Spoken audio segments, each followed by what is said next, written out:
அல்லாஹ் ஜல்ல சுப்ஹானஹு வ தஆலா அவனுடைய பேர் அல்லாஹ்வும் பெரும் கிருபையாலும் உலகம் முழுவதிலும் உள்ள மஸ்ஜிதுகளின் மூலமாக, மதரசாக்களின் மூலமாக, உலமாக்களின் மூலமாக, ஹாஃபில்களின் மூலமாக நமது இம்மை மறுமை வாழ்வை அல்லாஹ் பாதுகாத்து கண்ணியப்படுத்தி வருகின்றான். அல்ஹம்துலில்லாஹ்.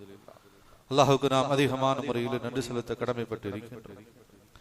கனிமிக்கு அல்லாஹ்வினுடைய நல்லடியாகலே இன்றைய குழப்பமான காலகட்டத்திலே அனாச்சாரங்கள் பல்கி பெருகி எல்லை மீறி போய் கொண்டிருக்கக்கூடிய இந்த சூழ்நிலையிலும், குடும்ப கட்டமைப்புகள் எல்லாம் மிகவும் சீர்குலைந்து இருக்கக்கூடிய இந்த காலகட்டத்திலும் நம்முடைய சந்ததிகளினுடைய வாழ்க்கையிலே இன்னமும் தீன் மிச்சமாக இருக்கிறது என்பதாக சொன்னார்.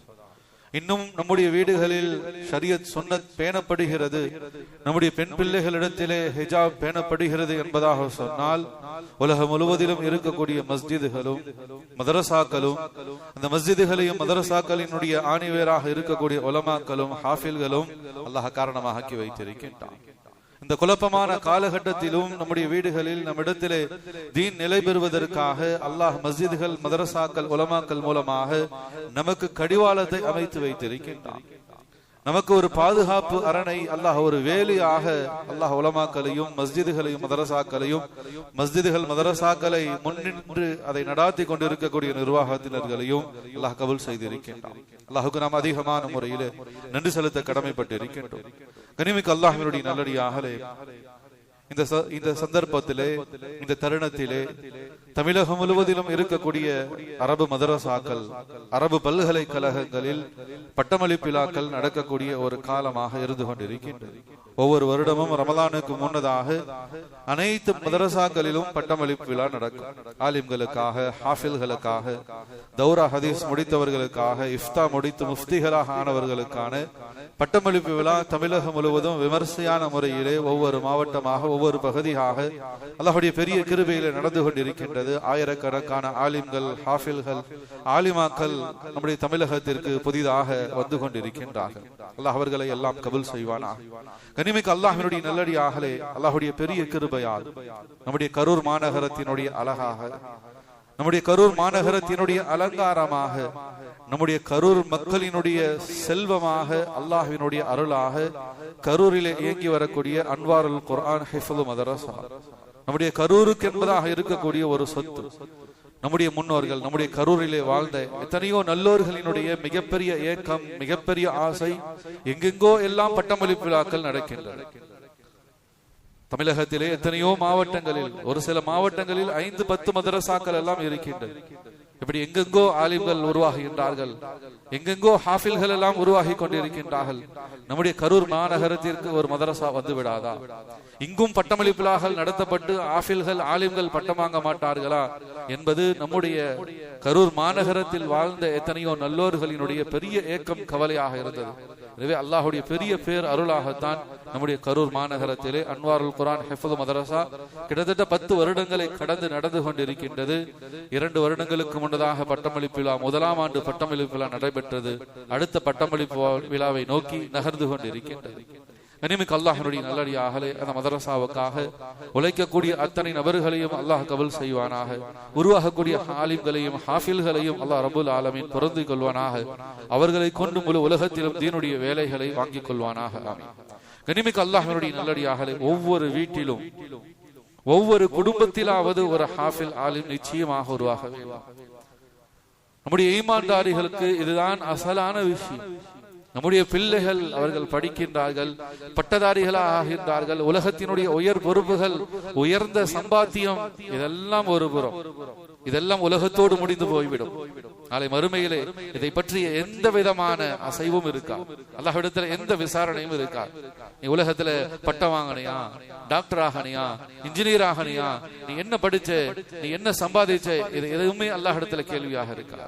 உலகத்துல குர்ஆனை ஓதுனீங்களா, ஹாஃபில்களாக ஆனீர்களா, ஆலிம்களாக ஆனீர்களா, உங்களுடைய சந்ததிகளை ஹாஃபில்களாக ஆலிம்களாக உருவாக்கினீர்களா, இதை பற்றி தான் அல்லாஹ் நாளை மறுமையிலே கேள்வி கேட்கக்கூடியவனாக இருக்கிறான். எனவே ஈமான் கொண்ட நமக்கு அசலான விஷயம் நம்முடைய பிள்ளைகளை ஓத வைக்க வேண்டும்.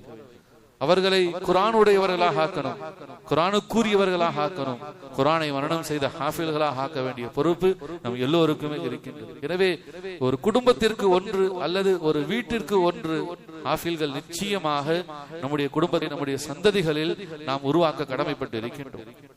அல்லாஹ்வினுடைய நல்லடியார்களே, அல்லாஹ்வினுடைய இறை வேதமான திருக்குர்ஆன் அல்லாஹ் சொல்கின்றான், என்னுடைய இறை வேதத்தினுடைய வாரிசுகளை, அதை மனனம் செய்தவர்களை, அதனுடைய நுணுக்கமான ஆழமான அந்த இல்மை, அதனுடைய கருத்துக்களை விளங்கிய ஆலிம்களை நாம தான் தேர்ந்தெடுக்கின்றோம். நினைத்தவர்கள் எல்லாம் ஹாஃபில்களாக ஆலிம்களாக ஆகிட முடியாது, ஆக்கிட முடியாது. முயற்சிகள் செய்யலாம், அல்லாஹ்வுடைய நசீப் ரொம்ப உயர்வானதாக இருக்கு. அல்லாஹ் குர்ஆன்ல சொல்கின்றான், சும்ம அவுரஸ்னல் கிதாப் அல்லதீன இஸ்தஃபைனா மின் இபாதினா, என்னுடைய வேதத்தின் வாரிசுகளை நான் தான் தேர்ந்தெடுக்கின்றேன். யார் ஹாஃபிலாக வேண்டும், யார் ஆலிமாக வேண்டும் என்பதாக, யார் ஆலிமாக்களாக ஆக வேண்டும் என்பதாக என்னுடைய வேதத்தினுடைய வாரிசுகளை, சும்ம அவுரஸ்னல் கிதாப், நான் தான் என்னுடைய வேதத்தின் வாரிசுகளை நாம் தேர்ந்தெடுக்கிறோம் என்பதாக அல்லாஹ் சொல்கின்றான். அல்லாஹ்வுடைய தேர்ந்தெடுப்பு ஆலிம்கள், ஹாஃபில்களை அல்லாஹ் இந்த உலகத்திலே தேர்ந்தெடுத்திருக்கின்றான். எல்லோராலும் இலகுவாக ஹாஃபில்களாக ஆலிம்களாக ஆகிவிட முடியாது. அல்லாஹ்விடத்தில் நியத்து செய்ய வேண்டும். எங்களுடைய குடும்பத்திலும் சரி, எங்களுடைய சந்ததிகளிலும் சரி, இன்ஷா அல்லாஹ் குறைஞ்சபட்சம் ஒரு ஆலிம் ஹாஃபில்களாவது உருவாக்க வேண்டும் என்பதாக நாம் நியத்து செய்யலாம். என்ற கனிமிக்க அல்லாஹ்வினுடைய நல்லடியார்களே, இலகுவாக எல்லோராலும் ஹாஃபில்களாக ஆகிவிட முடியாது. இது ஏதோ ஒரு 3 வருட 5 வருட கோர்ஸுகள் அல்ல. ஒரு கல்லூரிகளில், காலேஜுகளில் 3 வருஷம் 5 வருடம் அவர்கள் படித்து விட்டால் அவர்கள் அந்த டிகிரி முடித்து விட்டார்கள், அவர்கள் பட்டதாரியாக விட்டார்கள். அவர்களுக்கு அரியர் இருக்கு இல்ல, கோர்ஸ் கம்ப்ளீட் பண்ணிட்டாங்கன்னு சொல்லியாச்சு சர்டிபிகேட் கொடுத்துருவாங்க. ஒருத்தர் ஒரு கல்லூரியிலே ஒரு 3 ஆண்டு பாடத்திட்டம் 5 ஆண்டு பாடத்திட்டத்துல படிக்கிறார் என்பதாக சொன்னா அவர் அதுல பாஸ் ஆனார், பாஸ் ஆகல, ஆனா அவர் கோர்ஸ் கம்ப்ளீட் பண்ணிட்டார். டிகிரி கம்ப்ளீட் பண்ணாரா இல்லையா அது வேற விஷயம். ஆனா கோர்ஸ் 3 வருஷம் முடிச்சிட்டார், 5 வருஷம் முடிச்சிட்டார் என்பதாக சொல்லி கோர்ஸ் கம்ப்ளீட் சர்டிபிகேட் கொடுத்துருவாங்க. அதுபோல ஒரு 3 வருட 5 வருட பாடத்திட்டம் என்பது கிடையாது, ஒரு டிகிரி போல அல்ல. இனிமேல் அல்லாஹ்வுடைய நல்லடியார்களே, குறைஞ்சபட்சம் 6 மாதங்களிலும் ஹாஃபில்கள் உருவாகி இருக்கின்றார்கள். 6 மாசத்திலே முழு குர்ஆனை மனனம் செய்தவர்களும் உலக வரலாற்றில் இருக்காங்க. 6 வருடங்களாக பெரும் தியாகத்தோடு ஹாஃபில்களாக உருவான அப்படிப்பட்ட ஹாஃபில்களும் இருந்து கொண்டிருக்கின்றார்கள். கனிமிக்க அல்லாஹ்வுடைய நல்லடியார்களே, ஹாஃபில்களாக ஆகுவது, குர்ஆனை மனனம் செய்த அந்த ஹாஃபில்களாக ஆகுவது அல்லாஹ்வினுடைய தேர்ந்தெடுப்பாக இருக்கிறது. அல்லாஹ்வினுடைய மிகப்பெரிய கபூலியத்தாக இருந்து கொண்டிருக்கின்றது. கனிமிக்க அல்லாஹ்வுடைய நல்லடியார்களே, நமக்கு எல்லாமே தெரியும், அல்லாஹ் பாதுகாக்கணும், குறைகளுக்காக சொல்லல. கொரோனாவுடைய காலகட்டத்தில், அந்த 2020-21 காலகட்டத்தில், அப்போது பப்ளிக் 10th +1 +2 படித்தவர்கள் அல்லது கல்லூரிகளில் இறுதி ஆண்டு படித்தவர்கள் கல்லூரிகளுக்கு, பள்ளிக்கூடங்களுக்கு செல்வதற்கான சூழ்நிலைகள் இல்லை. உலகமே முடங்கி போய் இருந்த காலகட்டம். அந்த சந்தர்ப்பத்தில் பப்ளிக் பொது தேர்வுகளை அணுகியவர்கள் அல்லது கல்லூரிகளினுடைய ஃபைனல் இயர் இறுதி ஆண்டுகளை அணுகியவர்கள் அனைவர்களும் ஆல் பாஸ் செய்யப்பட்டாங்க. அவங்க படிச்சாங்க, எக்ஸாம் எழுதினாங்க, ஃபைனல் இயர் அந்த ஃபைனல் எக்ஸாம் அட்டெண்ட் பண்ணாங்க, ஃபைனல் செமஸ்டர் அட்டெண்ட் பண்ணாங்க, ஃபைனலான அந்த பொது தேர்வுகள் பப்ளிக் எக்ஸாம் எழுதினாங்க. இல்ல, எழுதவே இல்லை, யாருக்கும் எழுதுறதுக்கான வாய்ப்புகள் கிடைக்கல. ஆனால் அனைவர்களும் ஆல் பாஸ். அந்த 2020 கொரோனா காலகட்டத்தில் 10th படித்தவர்கள் அல்லது கல்லூரிகளில் இறுதி ஆண்டு படித்தவர்கள் அனைவர்களும் ஆல் பாஸ் செய்யப்பட்டாங்க. கனிமிக்க அல்லாஹ்வுடைய நல்லடியார்களே, அப்படி செய்யப்பட்டதை தங்கள் அரசின் சாதனையாக கூட பேசப்பட்டு கொண்டிருக்கின்றது. அப்போது இருந்த அரசை, அது சார்ந்தவர்கள், அதனுடைய தலைவர்கள், நாங்க அந்த காலத்துல எல்லா பிள்ளைகளையும் ஆல் பாஸ் செஞ்சிட்டோம். இன்னைக்கும் கூட ஃபீல்டில் இருக்கக்கூடியவர்களுக்கு தெரியும், அந்த 2020-21 ஆண்டுகளில் 10th முடித்தவர்கள் அல்லது கல்லூரிகளில் ஃபைனல் இயர் முடித்து டிகிரி வாங்கினவர்கள் ஒரு இடத்துக்கு வேலைக்கு போனா கொரோனா பேச்சா, கொஞ்சம் அவர்களுடைய கல்வி தரன் தகுதி குறித்து கொஞ்சம் பார்வை பார்க்கப்படுகிறது. அது ஒரு கொஞ்சம் தரம் தாழ்ந்ததாகத்தான் பார்க்கப்படுகின்றது. கனிமிக்க அல்லாஹ்வுடைய நல்லடியார்களே, அப்படி ஏதோ ஒரு 3 ஆண்டுகளில் 5 ஆண்டுகளில் ஆல் பாஸ் என்பதாக சொல்லி எல்லாம் ஹாஃபில்களாக உருவாக முடியாது. குரானை மரணம் செய்தால் மட்டும்தான், முழுமையான முறையிலே குரானை மரணம் செய்தால் தான் அந்த பாக்கியம் கிடைக்கக்கூடியதாக இருந்து கொண்டிருக்கின்றது. எனவே கண்ணியமிக்க அல்லாஹ்வுடைய நல்லடியார்களே, நம்முடைய பிள்ளைகளை நாம் ஹாஃபில்களாக, ஆலிம்களாக நாம் உருவாக்க கடமைப்பட்டு இருக்கின்றோம்.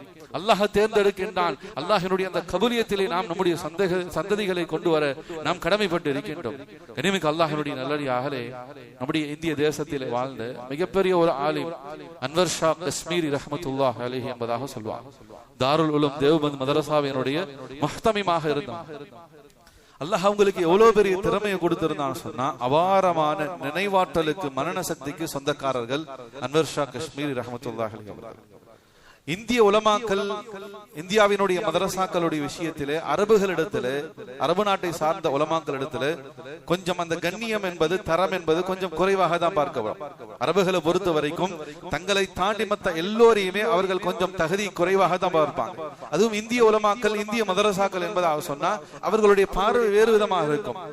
அன்வர் ஷா காஷ்மீரி ரஹ்மத்துல்லாஹி அலைஹி அவர்கள் அல்லாஹ் அவங்களுக்கு கொடுத்த அந்த இல்ம், புகாரி ஷரீஃபுக்கு விரிவுரை அரபியில எழுதினாங்க. உலக வரலாற்றில் ஒரு இந்தியர் அரபியில புகாரி ஷரீஃபினுடைய விரிவுரை எழுதினது அதுதான் முதல் முறை.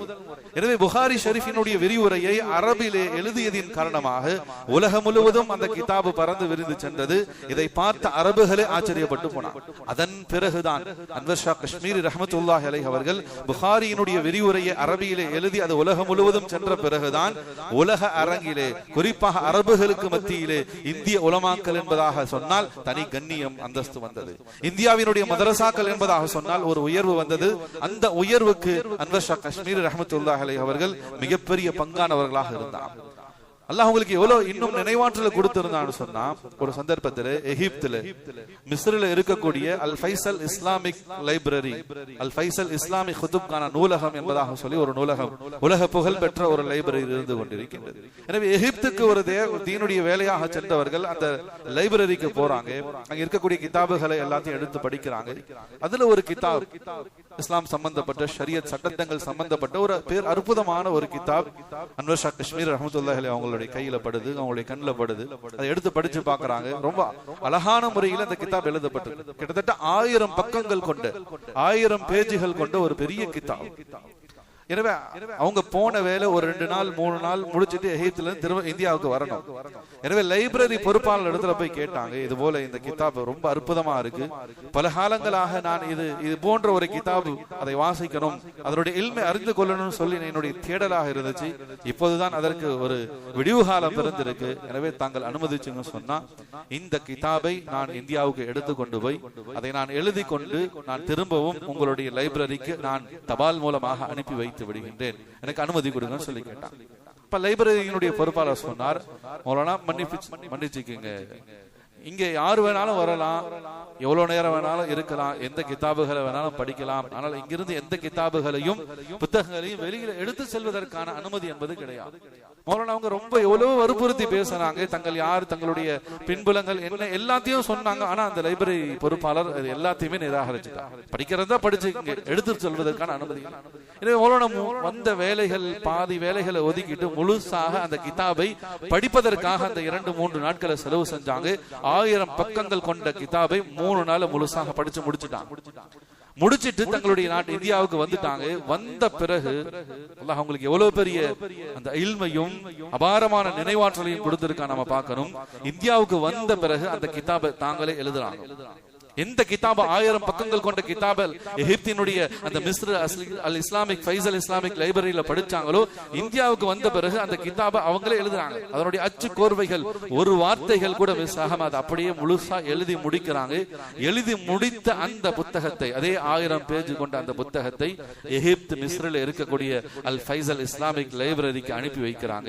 அனுப்பி வைத்துட்டு அந்த லைப்ரரியினுடைய பொறுப்பாளர்களுக்கும் கடிதம் எழுதுறாங்க, இது போல நான் இந்த நேரத்தில் வந்தேன், நீங்க அனுமதி கொடுக்கல அந்த நான் அதை முழுவதுமாக பாடமிட்டுட்டேன், அதை எழுதி இப்போ உங்களுக்கு அனுப்பிச்சிருக்கேன். நீங்க ஒரிஜினல் கிதாபையும் நான் எழுதி அனுப்பிய 2 கிதாபையும் சரிசமமாக வைத்து ஏதாவது குறைகள் தவறுகள் இருந்துச்சுன்னு சொன்னா எனக்கு அதை மார்க் பண்ணி அதை நீங்கள் எனக்கு சுட்டி காட்டி எழுதி அனுப்புங்கன்னு சொல்லி அனுப்பி வச்சிருக்கேன்.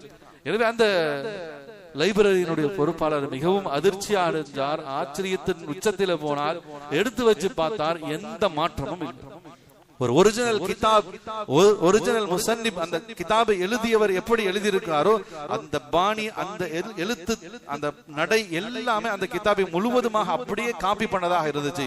உண்மையிலே அவர் அதிர்ச்சிக்குள்ளானார். திரும்பவும் அந்த கிதாப் அனுப்பிச்சு சொன்னார், எந்தவித மாற்றமும் கிடையாது. ஒரிஜினல் கிதாபை நீங்க எப்படி பார்த்தீங்களோ அப்படியே அதுல இருக்கக்கூடிய ஒவ்வொரு நுக்தாக்களும் ஒவ்வொரு பிள்ளைகளும் அமைக்கப்பட்டு இருக்கு. உண்மையிலே ஒரு பெரிய ஆச்சரியம் என்பதாக சொல்லி அவர் ஆச்சரியப்பட்டு பதில் கடிதம் எழுத அனுப்பினார். கனிமிக்கு அல்லாஹ்வுடைய நல்லடியாக சொல்ல வந்த நோக்கம், அன்வர் ஷா காஷ்மீரி ரஹ்மத்துல்லாஹி அலைஹி அவர்கள் இவ்வளவு நினைவாற்றல் சாதாரண விஷயம் அல்ல. சொல்வதற்கும் கேட்பதற்கும் நமக்கு சாதாரணமாக தெரியும். ஒரு 1000 பக்கங்கள் கொண்ட ஒரு புத்தகத்தை 3 நாள்ல படிச்சிருது ஒரு பெரிய விஷயம் இல்லை, அது கூட படிச்சிடலாம். ஆனா அது அப்படியே திரும்பவும் நாட்டுக்கு வந்து எழுதி அதை அனுப்பி அதுக்கு இதற்கும் என்ன வித்தியாசம் என்று பார்க்கும் பொழுது எந்த வித்தியாசமும் இல்லாமல் இருக்கிறது என்பதாக சொன்னா இது அபாரமான அல்லாஹ்வினுடைய பேர் அருளாகத்தான் இருக்கும். இன்னைக்கு நமக்கு வீட்டுல ஏதாச்சும் ஒரு 4 பொருளை சொல்லி அனுப்பிச்சாங்கன்னா 2 பொருள் தான் வீட்டுக்கு வருது. வீட்டுல வந்து திட்டு வாங்கக்கூடிய சூழ்நிலைகள் தான். முன்னாடி எல்லாம் லிஸ்ட் எழுதி கொடுப்பாங்க, இப்ப போன்ல பண்ணி சொல்றது 10 பொருள் சொல்லுவாங்க, 5 பொருள் வந்துருச்சு, மீதி எங்க கேட்பாங்க. சொல்லாத பொருள் எல்லாம் வந்திருக்கும், நான் இதை சொல்லவே இல்லை, இதையா வாங்கிட்டு வந்தேன்னு கேட்பாங்க. நீ எந்த எழுதி எதை சொல்லி அமைச்சோ அந்த பொருள் இல்லை. ஒரு 5 பொருட்களை கூட்டாக நம்முடைய சிந்தனையில வைக்கிறது கூட நம்மளால முடியல. அல்லாஹ் பாதுகாக்கணும். ஆனா 1000 பக்கங்களை கொண்ட ஒரு புத்தகத்தை 3 நாள்ல படிச்சுட்டு திரும்ப அதே போல எழுதி அனுப்புறது என்பது இது அசாதாரணமான முறையிலே அல்லாஹ் கொடுத்த அபாரமான ஆற்றல். கனிமிக்கு அல்லாஹ்வினுடைய நல்லடியார்களே, ஏன் இந்த வரலாற்றை சொன்னேன்னு சொன்னா, அன்வர் ஷா காஷ்மீரி ரஹ்மத்துல்லாஹி அலைஹி அவங்களை பத்தி, அவங்களுடைய அபாரமான இந்த நினைவாற்றலை பத்தி இங்க நினைவு கூர்ந்ததற்கான காரணம் என்னன்னு சொன்னா, அந்த அன்வர் ஷா காஷ்மீரி ரஹ்மத்துல்லாஹி அலைஹி அவர்கள் ஒரு ஹாஃபில்கள் பட்டமளிப்பு விழாவில் அவங்களை சீஃப் கெஸ்டாக முதன்மையான பிரதிநிதியாக அழைச்சிருந்தாங்க. எனவே அந்த பட்டமளிப்பு விழாவுக்கு அந்த ஹாஃபில்களுக்கு சனது வழங்கி பேருரை நிகழ்த்துவதற்காக அழைக்கப்பட்டதனால அந்த மதரசாவுடைய பட்டமளிப்பு விழாவுக்கு போயிருந்தாங்க. பேசுவதற்காக அழைப்பு கொடுத்தாங்க. ஸ்டேஜுக்கு வந்து அன்வர் ஷா காஷ்மீரி ரஹ்மத்துல்லாஹி அலைஹி அவர்கள் தேம்பி ஸ்டேஜில் அழுதாங்க. ஒரு வார்த்தை கூட பேச, ஹாஃபில்களை வாழ்த்தி உம்மத்துக்கு உபதேசம் செய்வதற்காக மிகப்பெரிய ஆலிமாக இருக்காங்கன்னு சொல்லி அழைக்கப்பட்ட சந்தர்ப்பத்தில் ஹஸரத் அவங்க ஒரு வார்த்தை கூட பேச முடியாம அழுது கொண்டே இருந்தாங்க. கொஞ்ச நேரம் கழித்த பிறகு விழா ஏற்பாட்டாளர்கள், மதரசாவினுடைய பொறுப்பாளர்கள், உலமாக்கள் போய் கேட்டாங்க, ஹஸரத் அவர்களே ஏன் என்ன ஆச்சு, இதன் காரணமாக இப்படி அழுகிறீங்களே மக்களுக்கு முன்னால் அப்படின்னு சொல்லி கேட்டாங்க. அன்வர் ஷா காஷ்மீரி ரஹ்மத்துல்லாஹி சொன்னாங்க, அல்லாஹ் எனக்கு நினைவாற்றல் கொடுத்திருக்கான். எந்த ஒரு விஷயத்தையும் இலகுவாக என்னால கிரகிச்சு கொள்ள முடியும். இந்த ஹாஃபில்களை பார்த்து எனக்கு பொறாம வந்துருச்சு. ஆனா குர்ஆனை மனனம் செய்வதற்கான பாக்கியம் எனக்கு கிடைக்கலன்னு சொன்னாங்க. ஒரு 1000 பக்கங்கள் கொண்ட ஒரு புத்தகத்தை 3 நாள்ல அவங்களால மெமரி பண்ண முடிஞ்சிச்சு. ஆனா குர்ஆனை மனனம் செய்வதற்கான அந்த நசீப அல்லாஹ் எனக்கு கொடுக்கல. கனிமிக்கு அல்லாஹ்வுடைய நல்லடியார்களே, இதைத்தான் அல்லாஹ் குர்ஆன்ல சொல்கின்றான், சும்ம அவ்ரஸ்னல் கிதாப் அல்லதீன இஸ்தஃபைனா மின் இபாதினா. என்னுடைய வேதத்தின் வாரிசுகளை யார் ஹாஃபிலாக வேண்டும் என்பதை அவர்கள் திறமையை கொண்டு தேர்ந்தெடுப்பதல்ல, என் அருளை கொண்டு நான் தேர்ந்தெடுக்கிறேன்னு சொல்றான். யாரை நாம் ஹாஃபில்களாக ஆலிம்களாக பார்க்கிறோமோ அவர்கள் அல்லாஹ்வினுடைய நசீப், அல்லாஹ்வினுடைய பொருத்தம். இவ்வளவு பெரிய நினைவாற்றலுக்கு சொந்தக்காரர் அவங்களே மக்கள் உலமாக்கள் சொன்னாங்க, அது வரைக்கும் எங்களுக்கு தெரியாது அன்வர் ஷா காஷ்மீரி ரஹ்மத்துல்லாஹி அவங்க கைர் ஹாஃபிஸ் என்பதா. அவங்க ஒரு ஹாஃபிஸ் தான் நாங்க நினைச்சிருந்தோம். ஆனா அவங்க அந்த மேடையில சொன்னதுக்கு பிறகுதான் எங்களுக்கே தெரியும் அவங்க ஒரு ஹாஃபில் இல்லை என்பதாக. கனிமிக்கு அல்லாஹ்வினுடைய நல்லடியார்களே, குர்ஆனுடைய அந்த குர்ஆனை மனனம் செய்யக்கூடிய அந்த வாக்கியம் அல்லாஹ்வினுடைய புறத்திலிருந்து கிடைக்கக்கூடிய மிகப்பெரிய பேர் அருளாக பாக்கியமாக இருந்து கொண்டிருக்கிறது. கனிமிக்கு அல்லாஹ்வினுடைய நல்லடியார்களே, கோடிக்கணக்கான ஹாஃபில்களுடைய உள்ளத்திலே குடிகொண்டிருக்கக்கூடிய அல்லாஹ்வினுடைய இறைவேதமான அல் குர்ஆன் மற்ற எல்லா வேதங்களை விடவும் தனித்துவம் வாய்ந்ததாகவும் மாறுபட்டதாகவும் தான் அல்லாஹ் அமைச்சு கொடுத்திருக்கான். குர்ஆனுக்கு என்பதாக தனி சிறப்பு இருக்கு. மொத்தம் 4 வேதங்கள், தௌராத், ஜபூர், இன்ஜில், குர்ஆன், 4 வேதங்களை அல்லாஹ் இந்த உலகத்தில் மனித சமுதாயத்தினுடைய ஈடேற்றத்திற்காக இறக்கினான். அந்த மற்ற 3 வேதங்களை காட்டிலும் குர்ஆன் அங்கு தனித்து நிற்கின்றது. குர்ஆனினுடைய மகத்துவம் அத்தனை வேதங்களை காட்டிலும் முதன்மையானதாக இருக்கின்றது. குர்ஆனுக்கு முன்னால் அத்தனை வேதங்களும் சாதாரணமானதான். அதனால அந்த வேதங்களை நாம குறை சொல்லல. ஆனா அல்லாஹ் அந்த அல் குர்ஆனுக்கு தன்னுடைய இறைமறையான இறை வேதம் இந்த குர்ஆனுக்கு அல்லாஹ் எவ்வளவு மதிப்பு கொடுத்திருக்கான்னு சொன்னா, கனிமிக்கு அல்லாஹ்வுடைய நல்லடியார்களே, உலமாக்கள் ஆய்வுகள் கிதாபுகள் எழுதுறாங்க, தௌராத், இன்ஜில் வேதம், தௌராத் ஹஸரத் மூஸா அலைஹிஸ்ஸலாத்து வஸலாம் அவர்களுக்கும் இன்ஜில் ஹஸரத் ஈசா அலைஹிஸ்ஸலாத்து வஸலாம் அவர்களுக்கும் மிகப்பெரிய நபிமார்களுக்கு இறக்கப்பட்ட வேதம். இந்த வேதங்கள் எப்படி இறக்கப்பட்டதுன்னு சொன்னா, அச்சு கோர்வையில ஒரு பிரிண்ட் புத்தகத்தை போலதான் இறக்கப்பட்டது. அந்தந்த சூழ்நிலைக்கு அந்தந்த சந்தர்ப்பங்களுக்கு தகுந்தா போல் குர்ஆன் இறங்கியதை போல மற்ற வேதங்கள் இறங்கல. தௌராத்தும் இன்ஜீலும் இறக்கப்படல. குர்ஆன் 23 ஆண்டு காலங்கள் முழுவதும் இறங்கி கொண்டே இருந்துச்சு. எப்ப நபி அவர்களுக்கு அல்லாஹ் ஹிரா குகையில வைத்து இக்ரா பிஸ்மி ரப்பிக்கல்லதி ஹலக் என்பதாக சொல்லி முதல் ஆயத்து இறங்கியதோ அதிலிருந்து கடைசி ஆயத்து வரைக்கும் 23 ஆண்டு காலங்கள் ஒவ்வொரு சூழ்நிலைகள் சந்தர்ப்பங்கள் தகுந்தவாறு அல்லாஹ் வசனங்களை இறக்கி அருள் புரிந்தான். ஆனால் தௌராத்தும் இன்ஜீலும் அப்படி இறக்கப்படவில்லை. புத்தக வடிவிலே ஒரு பிரிண்ட் அச்சு கோர்வையிலே அப்படியே இறக்கப்பட்டது. ஜபூருடைய வேதத்தை பற்றி உலமாக்கள் சொல்லுவாங்க, அது ஒரு கவிதையின் கோர்வையாக தான் இருந்துச்சு. ஒரு கவிதையினுடைய வரிகளாகத்தான் ஜபூருடைய வேதம் இருந்துச்சு. அதனால கனிமிக்கு அல்லாஹ்வுடைய நல்லடியார்களே, மற்ற வேதங்களை காட்டிலும் குர்ஆன் எதை கொண்டு தனித்துவம் பெறுகிறது என்பதாக சொன்னால், குர்ஆனை குறித்து பெருமானார் ஸல்லல்லாஹு அலைஹி வஸல்லம் அவர்கள் சொன்னார்கள், அல் குர்ஆன் அல் கலாமுல்லாஹ். குர்ஆன் மற்ற வேதங்களை போல புத்தகம் அல்ல, குர்ஆன் கலாமுல்லாஹ், அல்லாஹ்வினுடைய பேச்சு. குர்ஆன் ஒரு படைப்பு கிடையாது, அது அல்லாஹ்வுடைய பேச்சு, அல்லாஹ்வுடைய கலாமாக இருந்து கொண்டிருக்கின்றது. குர்ஆன் அல்லாஹ் ஓதிய வேதம். நாம் ஓதுறது நபியவங்க ஓதுறதல்ல, குர்ஆன் அல்லாஹ்வால் ஓதப்பட்ட வேதம். உலகம் படைக்கப்படுவதற்கு முன்னதாகவே சூரத்துல் யாசீனை அல்லாஹ் ஓதி கொண்டிருந்தான் என்பதாக ஹதீஸில் வந்து இருக்கிறது. மற்ற வேதங்களை காட்டிலும் அதெல்லாம் ஒரு அச்சு கோர்வையாக ஒரு புத்தகமாகத்தான் இந்த உலகத்துக்கு இறக்கப்பட்டது. ஆனால் குர்ஆன் அது கலாமுல்லாஹ், அல்லாஹ்வினுடைய வார்த்தைகளாக, அல்லாஹ்வினுடைய பேச்சாக, அல்லாஹ்வினுடைய கலாமாக இருந்து கொண்டிருக்கின்றது. குர்ஆன் ஓதிய வேதம், குர்ஆன் ஓதப்பட்ட வேதம், குர்ஆன் ஓதப்படுகின்ற வேதமாக இருந்து கொண்டிருக்கிறது. அவ்வளவு மகத்துவத்தை அல்லாஹ் தன்னுடைய திருமறைக்கு வழங்கி இருக்கிறார்.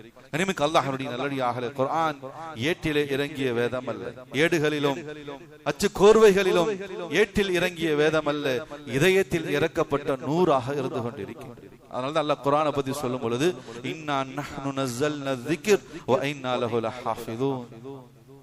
இந்த குர்ஆனை நாமே இறக்கினோம், நாமே ஹாஃபில்களுடைய உள்ளத்திலே பாதுகாக்கின்றோம். சுப்ஹானல்லாஹ். மற்ற எந்த வேதங்களுக்கும் இந்த வாக்குறுதி அளிக்கப்படவில்லை. அந்த எந்த வேதங்களும் இன்றைக்கு பாதுகாக்கப்படவும் இல்லை. இன்ஜில் தௌராத்தை குறித்து உலமாக்கள் ஆய்வுகள் எழுதுறாங்க. அந்த மதத்தை சார்ந்த அறிஞர்கள் சொல்றாங்க, இன்ஜிலுடைய வேதம் மட்டும், அந்த பைபிள் மட்டும் கிட்டத்தட்ட 1500 சந்தர்ப்பத்திலே அது மாற்றம் செய்யப்பட்டிருக்கின்றது.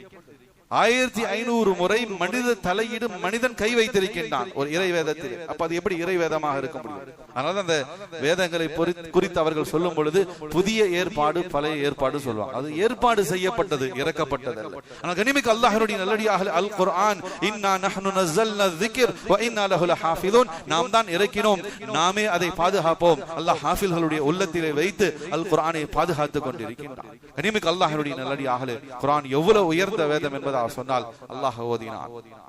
ஜிப்ரீல் அலைஹிஸ்ஸலாத்து வஸலாம் அவர்கள் ஓதினார்கள், பெருமானார் ஸல்லல்லாஹு அலைஹி வஸல்லம் அவர்கள் ஓதினார்கள், சஹாபாக்கள் ஓதினார்கள், நம்முடைய ஹாஃபில்கள் ஓதிக்கொண்டிருக்கின்றார்கள். குர்ஆன் இறங்கிய காலத்திலிருந்து இன்று வரைக்கும் ஓதப்பட்டு கொண்டிருக்கின்றது. நாளைக்கு மறுமையிலும் ஓதப்படும். எந்த வேதங்களும் நாளை மறுமையிலே ஓதப்படாது. இகாலு காரிஉல் குர்ஆன் இக்ரா வர்தகி வரத்திலில் குர்ஆன். ஒரு காரியை, ஒரு ஹாஃபிலை நாளை மறுமையிலே அல்லாஹ் அழைப்பான், நீ ஓதுப்பான்னு சொல்லுவான். அந்த ஆயத்துகளை ஓதிக்கொண்டே இருப்பார். வேற எந்த வேதங்களையும் மனனமிட்டவர்களையும் நாளை மறுமையிலே அழைத்து ஓத சொல்லப்படாது. நபியவங்க மெஹராஜுக்கு போயிட்டு வந்து சொன்னாங்க, நுஅமான் இப்னு ஹாரிஸ் ரலியல்லாஹு தஆலா அவர்கள் குர்ஆன் சொர்க்கத்திலே உட்கார்ந்து ஓதிக்கொண்டிருந்தாங்க. உலகத்தில் மட்டும் ஓதப்படுவதில்லை, நாளை மறுமையிலே மாஷரிலும் இந்த குர்ஆன் ஓதப்படும். மாஷரில் மட்டும் ஓதப்படக்கூடிய வேதம் அல்ல, நாளை சொர்க்கத்துக்கு சென்ற பிறகும் சொர்க்கத்திலும் குர்ஆன் ஓதப்பட்டு கொண்டிருக்கும். கனிமிக்கு அல்லாஹ்வுடைய நல்லடியார்களே, எவ்வளவு பாக்கியமான குர்ஆன், எவ்வளவு உயர்வும் மதிப்பும் மேன்மையும் வாய்ந்ததாக அல்லாஹ் அல் குர்ஆனை ஆக்கி வைத்திருக்கின்றான். கனிமிக்கு அல்லாஹ்வுடைய நல்லடியார்களே, குர்ஆன் ஒரு புத்தகம் அல்ல, குர்ஆன் ஒரு கிதாப் அல்ல. அல்லாஹ் குர்ஆனை பற்றி சொல்லும் பொழுது அது ஒரு ரூஹ், அது ஒரு உயிர் என்பதாக சொல்கின்றான். வகதாலிக அவ்ஹைனா இலைக ரூஹம் மின் அம்ரினா. குர்ஆன் ஒரு ரூஹாக, அது ஒரு நூறாக இருந்து கொண்டிருக்கின்றது. கனிமிக்கு அல்லாஹ்வுடைய நல்லடியார்களே, ஏதோ புத்தகங்களை எக்ஸாமுக்காக மனப்பாடம் பண்ணுவதை போலவோ, ஒரு பேராகிராஃபை, ஒரு பேஜ்களை அல்லது பக்கங்களை, ஒரு போயட்ரியை அல்லது ஒரு எஸ்ஸையை, இதை மனப்பாடம் பண்ணுவதை போல அல்ல குர்ஆன். புக்கை பார்த்து படித்து படித்து மனப்பாடம் பண்ணுவது போல அல்ல. கனிமிக்கு அல்லாஹ்வுடைய நல்லடியார்களே, ரூஹம் மின் அம்ரினா, அது அல்லாஹ்வினுடைய நூறாக இருக்கின்றது. அந்த நூரை அல்லாஹ் தான் நாடுவர்களுக்கு தான் உள்ளத்தில் கொண்டு போய் சேர்க்கின்றான். நாடுவர்களுடைய உள்ளத்தில் வைத்து தான் அல்லாஹ் அந்த நூரை பாதுகாக்கக்கூடியவனாக இருக்கின்றான். கனிமிக்கு அல்லாஹ்வுடைய நல்லடியார்களே, அல்லாஹ் யாருக்கு குர்ஆனை மனனம் செய்யக்கூடிய அந்த பாக்கியத்தை கொடுத்தானோ, நம்முடைய அந்த ஹாஃபில்கள், நம்முடைய குடும்பத்தில் உள்ள அந்த ஹாஃபில்கள் மாஷா அல்லாஹ் எவ்வளவு பாக்கியத்துக்குரியவர்கள் என்பதாக சொன்னா, எப்பேற்பட்ட சில்சிலா, எப்பேற்பட்ட தொடர்புடையவர்களாக அவங்க இருக்கிறாங்கன்னு சொன்னாங்க. இனிமேல் அல்லாஹ்வுடைய நல்லடியாகலே சாதாரண விஷயம் அல்ல. பொதுவாக ஹஜ்ஜை குறித்து சொல்லப்படும். நம்முடைய உலமாக்கள் சொல்லுவாங்க, ஹஜ் ஒரு தொன்மையான அமல், ஒரு பழமையான பாரம்பரியமான அமல். உலகம் படைக்கப்பட்ட காலத்திலிருந்து ஹஜ்ஜுடைய அமல்கள் நடந்து கொண்டிருக்கின்றது. ஹஜ்ஜுக்காக உம்ராவுக்காக அந்த புனித பூமியின் மீது ஒருத்தர் கால் பதிக்கிறார் என்பதாக சொன்னால் உலகத்தினுடைய தொன்மையான நகரத்துக்கு அவர் சென்று இருக்கின்றார். எவ்வளவு பெரிய வாக்கியம்! ஹஜ்ஜுடைய உம்ராவுடைய அமலை செய்வதன் மூலமாக நபிமார்கள், நல்லோர்கள் அவர்களுடைய அந்த சங்கிலி தொடரிலே அவரும் இணைகின்றார்.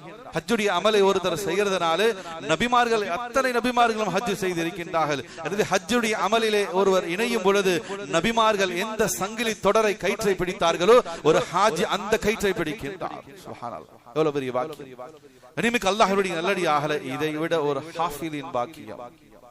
குர்ஆனை தன்னுடைய உள்ளத்திலே சுமந்து கொண்டிருக்கக்கூடிய, அல்லாஹ்வினுடைய கலாமை தன்னுடைய உள்ளத்திலே சுமந்து கொண்டிருக்கக்கூடிய ஹாஃபில் எவ்வளவு பெரிய சில்சிலா தொடர்புடையவராக ஆகிறார் என்பதாக சொன்னால், இனிமேல் அல்லாஹ்வினுடைய நல்லடியாகலே பெருமானார் ஸல்லல்லாஹு அலைஹி வஸல்லம் அவர்களை தாண்டி, ஜிப்ரீல் அலைஹிஸ்ஸலாத்து வஸலாம் அவர்களை தாண்டி, அர்ஷை தாண்டி, அர்ஷின் அதிபதியான அல்லாஹ் வரைக்கும் ஒரு ஹாஃபிலினுடைய சில்சிலா, அந்த தொடர்பு நீளக்கூடியதாக இருக்கின்றது. உலமாக்கள் கிதாபுகள் எழுதுறாங்க. சாதாரண விஷயம் அல்ல. எவ்வளவு பெரிய வாக்கியம்! அல்லாஹ்வோடு ஒரு ஹாஃபில் தொடர்பாக கூடியவராக ஆகின்றார்.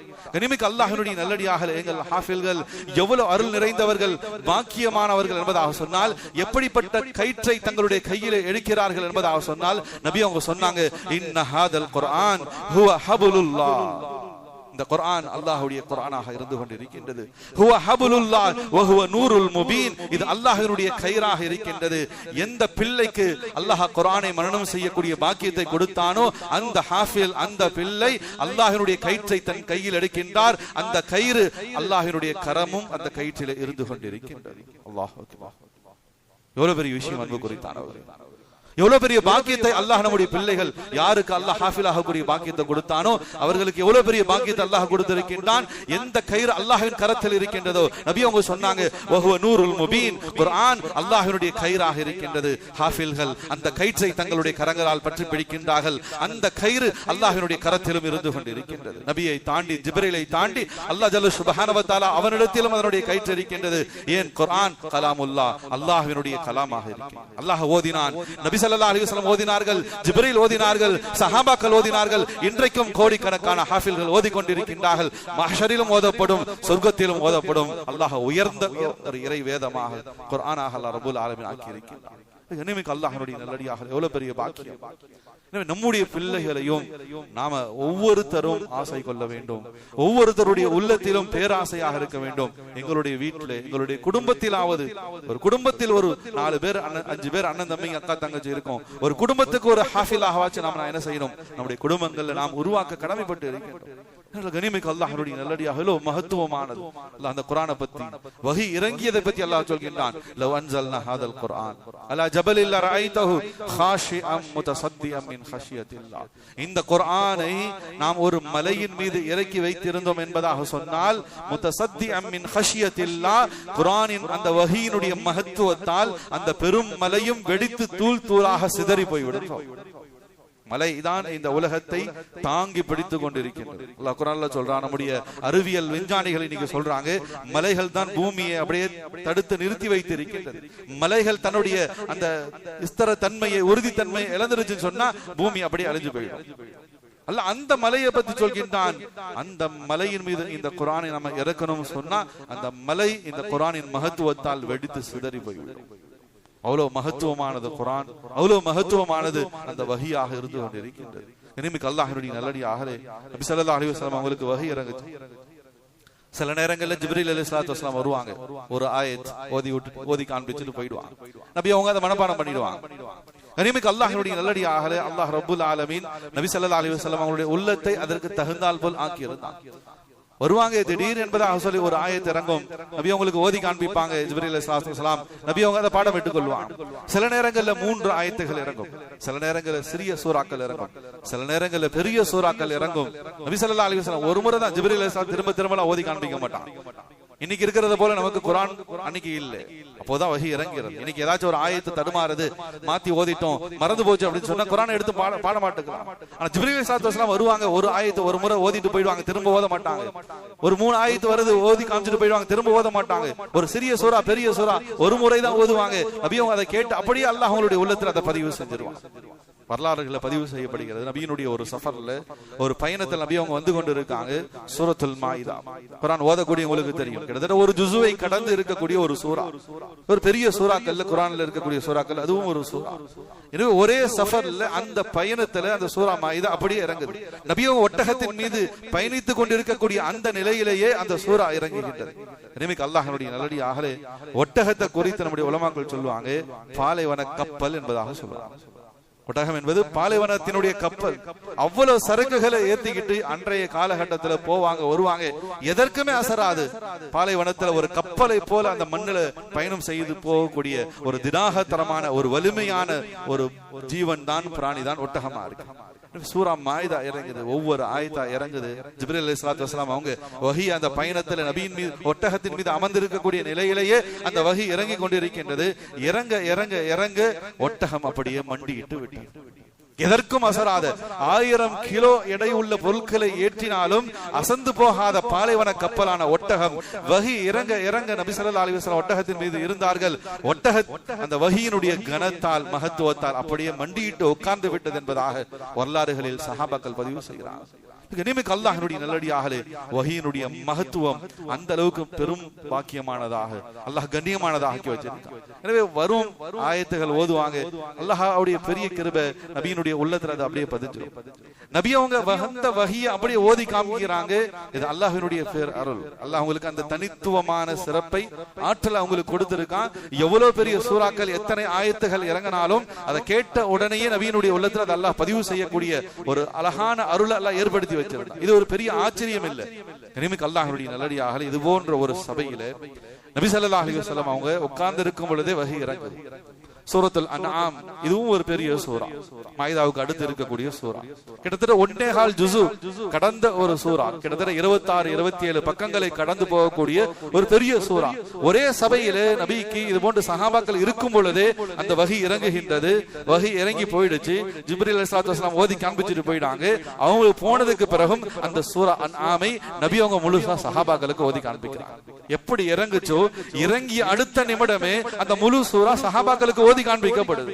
சஹாபாக்களுக்கு ஓதி காண்பித்து முடித்த உடனே அந்த சபையில இருந்த ஒரு சஹாபி, இதுதான் பெரிய ஆச்சரியம், இதுதான் அல்லாஹ்வினுடைய பேர் அருள்.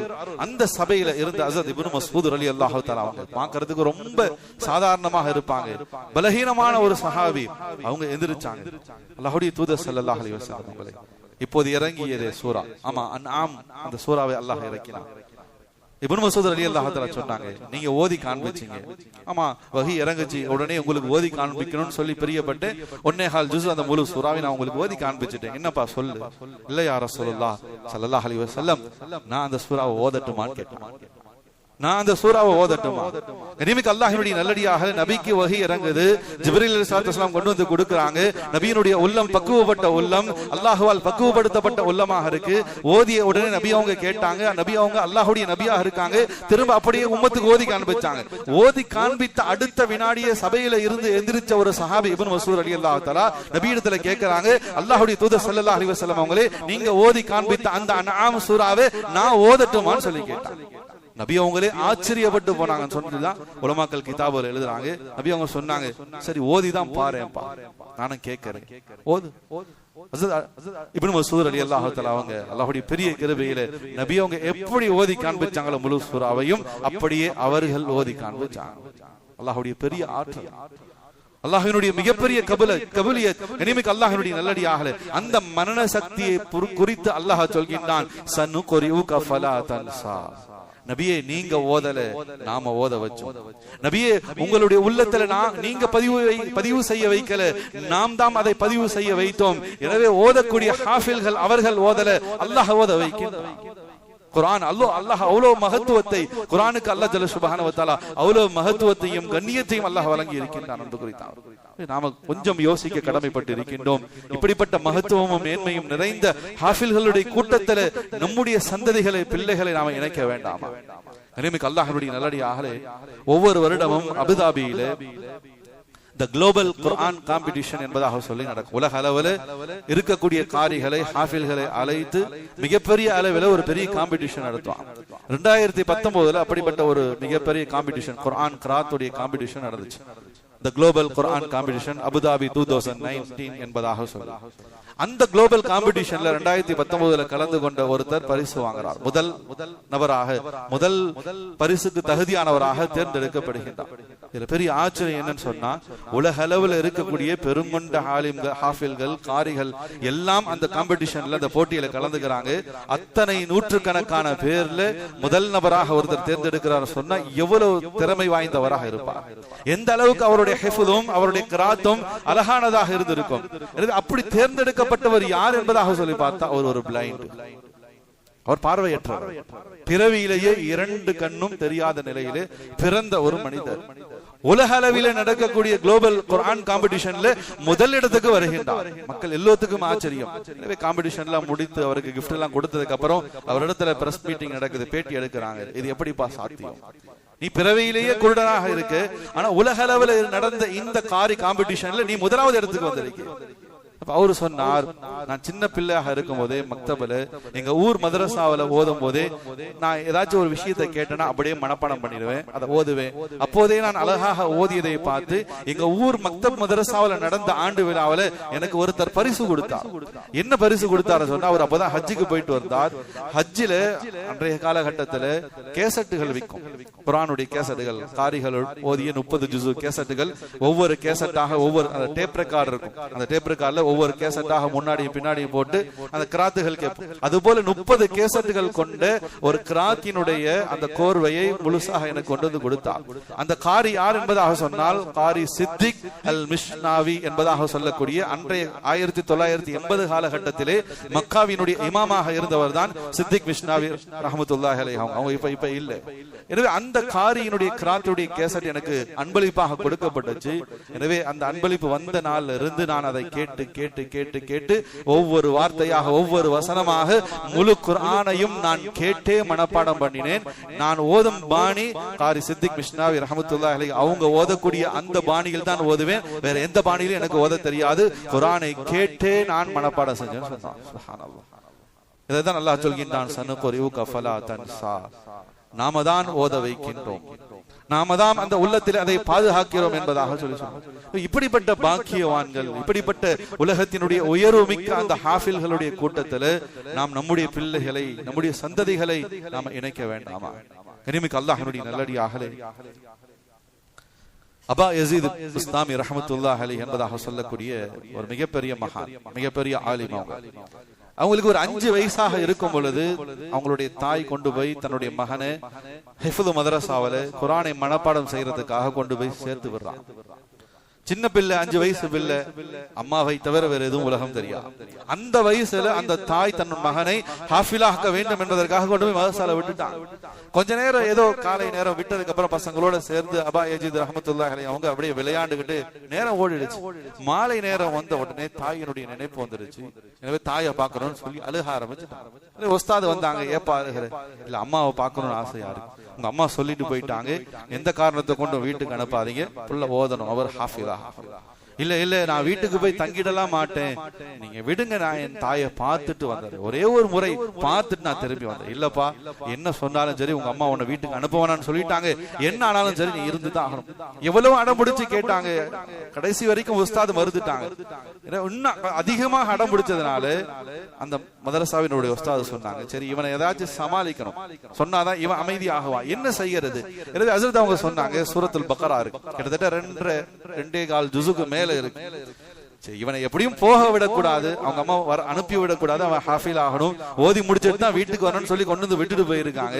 இவனை அனுப்பாம இருக்கணும்னு சொன்னா இவனால் செய்ய முடியாத ஏதாச்சும் ஒன்று செய்ய சொல்லி அவனால முடியாம போன தங்க வச்சிடலான்ற அந்த சிந்தனையில உஸ்தாது சொன்னாங்க, சூரா பக்ராவை நீ முழுசா மனப்பாடம் பண்ணி சொல்லிட்டுனா நீ வீட்டுக்கு போயிட்டு வந்தாலும். அந்த பிள்ளை கேட்டுச்சு, நீங்க பேச்சு மாற மாட்டீங்களே, சூரா பக்கரா மனப்பாடம் பண்ணி சொல்லிட்டா என்ன வீட்டுக்கு அனுப்பிச்சிடுவீங்களா, எங்க அம்மாவை பார்த்துட்டு வந்துடலாமா? கனிமிக்கு அல்லாஹ்வுடைய நல்லடியார்களே, குர்ஆன் ஓதக்கூடிய உங்களுக்கு தெரியும், சூரத்துல் பக்கரா சாதாரணமானதல்ல. முதல் ஆரம்பமே அது அலிஃப் லாம் மீம் சயகூல் தில்கர் ருசுல் 3 ஜுஸுகளிலே அந்த சூரா பக்கரா வருது. கிட்டத்தட்ட 264 ஆயத்துகள் கொண்ட ஒரு சூரா, பெரிய குர்ஆனினுடைய முதன்மையான பெரிய சூராவே சூரத்துல் பக்கரா தான். எனவே அந்த பையனால மனப்பாடம் பண்ண முடியாது, 5 வயசு பையனால சூரத்துல் பக்கராவை எப்படி மனப்பாடம் பண்ண முடியும்? இவனை எப்படியாச்சும் இங்க தங்க வைக்கணுன்றதுக்காக உஸ்தாத் அந்த வார்த்தையை சொன்னான். அந்த பிள்ளை சொல்லிட்டு போச்சு, நான் போய் மனப்பாடம் பண்ணிட்டு வரேன்னு போனார். சில மணி நேரங்கள்லயும் முழு சூறாவையும் மனப்பாடம் பண்ணிட்டு வந்து உஸ்தாத் இடத்துல நின்றார். என்னடா திருப்பி வந்திருக்கு, நான் தான் அனுப்ப மாட்டேன்னு சொல்லிட்டேன்ல. இல்ல நீங்க தானே சொன்னீங்க சூரா பக்கரா மனப்பாடம் பண்ணிட்டு வந்தா அனுப்புறேன்னு சொன்னீங்க. ஆமா நான் மனப்பாடம் பண்ணிட்டேன். உஸ்தாதுக்கே பெரிய ஆச்சு, என்னடா சொல்றேன், சூரத்துல் பக்கராவை மனப்பாடம் பண்ணிட்டியா? ஆமா உஸ்தாத், நான் சூரத்துல் பக்கராவை மனப்பாடம் பண்ணிட்டேன். இங்க ஓது.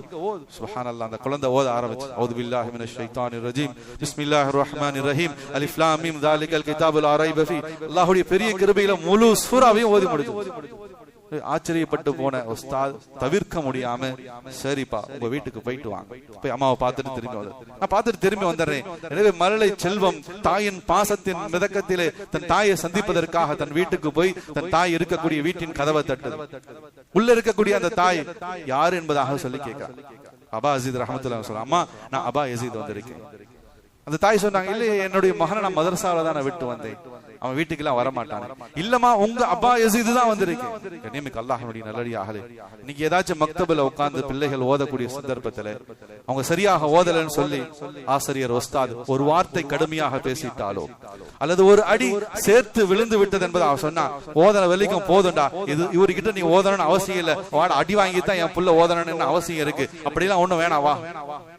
படிக்கக்கூடிய பிள்ளைகள் ஏதாச்சும் ஆசிரியர்கள் பள்ளிக்கூடத்துல கண்டிச்சாங்க அவங்களுடைய ஒழுக்கத்துக்காக, அப்படி ஒண்ணு நீ இந்த பள்ளிக்கூடத்துல படிக்க தேவையில்லை, நீ வீட்டுக்கு வா, இப்படின்ற இறக்க என்ற போர்வையிலே பிள்ளைகள் வாழ்வை அழிக்கக்கூடிய பெற்றோர்கள், குறிப்பாக பெண்கள் தான் இன்னைக்கு அதிகம். அன்னைக்கு அன்றைய காலத்து பெண்கள் அப்படி எல்லாம் செயல்படல. அப்படி செயல்பட்டு இருந்தாங்க சொன்னா பெருங்கொண்ட இமாம்களை, பெருங்கொண்ட ஆலிம்களை, பெருங்கொண்ட ஹாஃபில்களை இந்த உலகம் இழந்திருக்கும். 5 வயசு குழந்தை தன் மகன் தன் வீட்டு வாசல்ல நின்றுட்டு, அம்மா அபா யஸீத் வந்திருக்கேன், கதவை திறங்க. இல்ல என் மகன் வரமாட்டான், அவனை ஹாஃபிலாக ஆக்கணுன்றதுக்காக மதரசால விட்டுட்டு வந்திருக்கேன். இல்லமா ஹஸரத் இடத்துல அனுமதி கேட்டுட்டு நான் வந்திருக்கேன், திறந்து விடுங்க. இல்ல என் மகன் வரமாட்டான்.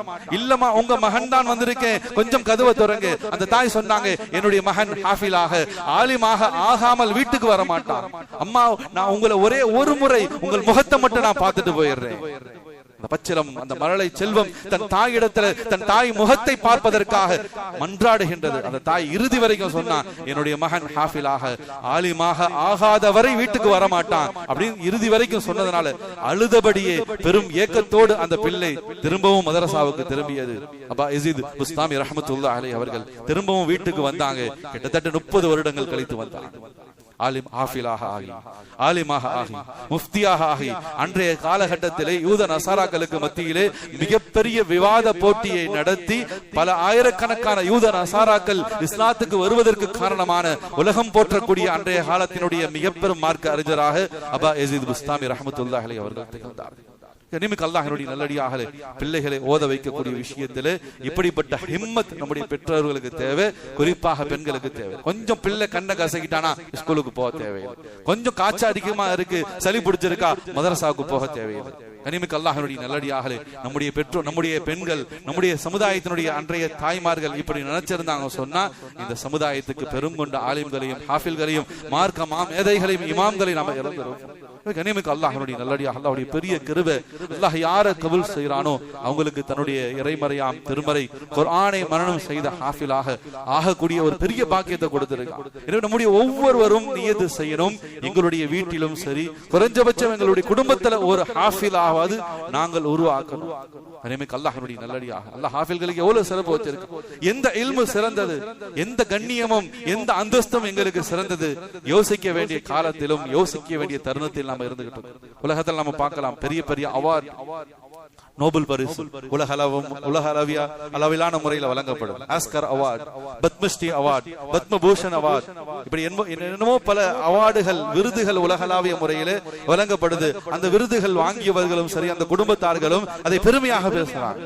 எனவே அல்லாஹ்வுடைய நல்லடியாக இந்த எல்லா விருதுகளை விட உயர்ந்த விருதுகளை ஹாஃபில்களுக்கும் ஹாஃபில்களை இந்த தரணிக்கு தத்து கொடுத்த அந்த பெற்றோர்கள் தாய்மார்களுக்கும் அல்லாஹ் நாளை மறுமையிலே வழங்கக்கூடியவனாக இருக்கிறான். சாதாரண விஷயம் இந்த அவார்டுகள் எல்லாம், இந்த விருதுகள் எல்லாம் இந்த உலகத்தோடு மண்ணோடு மண்ணாக மக்கி போய் அழிந்து போய்விடும். ஆனால் அல்லாஹ்வுடைய அந்த அவார்ட், அல்லாஹ்வினுடைய அந்த விருதுகள் இம்மையிலும் சரி நாளை மறுமையிலும் சரி பெரும் உயர்வை ஏற்படுத்தி தரக்கூடியதாக இருக்கு. ஹதீஸ்ல வருகிறது, நபி ஸல்லல்லாஹு அலைஹி வஸல்லம் அவர்கள் சொன்னார்கள், மன் கரஅல் குர்ஆன் வ தஅல்லமஹு வ அமில பிஹி உல்பிஸு யௌமல் கியாமா.